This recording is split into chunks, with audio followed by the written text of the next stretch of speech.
Hello everybody, MightyNifty here, and today we are going to be making smashed potatoes. Yeah, that's right. Somebody once looked at mashed potatoes and said, how can I make this faster and easier? And this is the way they did it.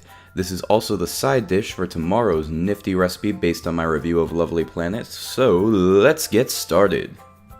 So to start things off, you're going to want to use some potatoes that have been washed and brushed and just made to look nice and clean, because you are going to leave the skin on for this recipe, so we want to make sure it doesn't have any grit or anything on it.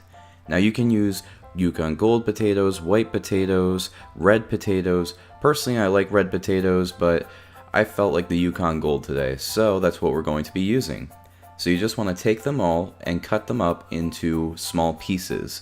Now this is optional, but I like to do it because it makes the potatoes cook quicker when you boil them.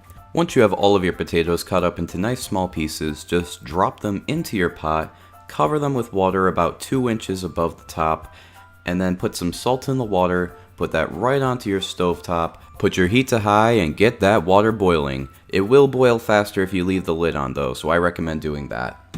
The sad part about this recipe is I can't tell you exactly how long these are going to take to cook. So you want to take a fork and every once in a while just prod them a little bit until they're really soft and your fork slides through them like it's margarine. Once that's the case, your potatoes are all cooked. You just want to drain the water, and now you want to add your seasonings. To start things off, I'm going to add 2 tablespoons of butter and some chopped up fresh parsley to this dish. It just adds a nice fresh flavor to everything, and the butter just softens things up and gives it a bit of a creamier texture.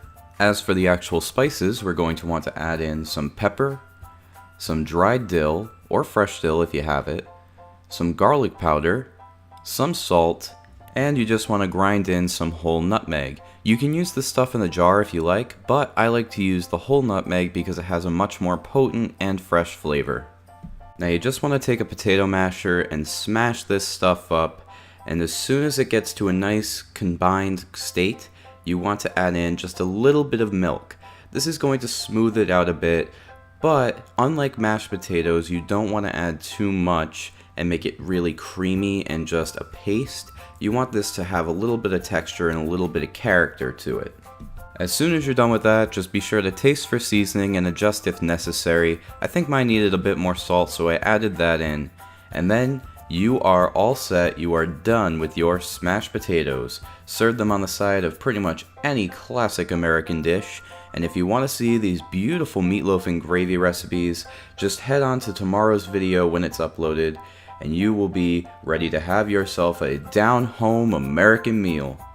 Yeah, so I hope you guys like this recipe. I hope you'll give it a try at home. Please subscribe if you want to see some more, and as always guys, have a mighty nifty day today.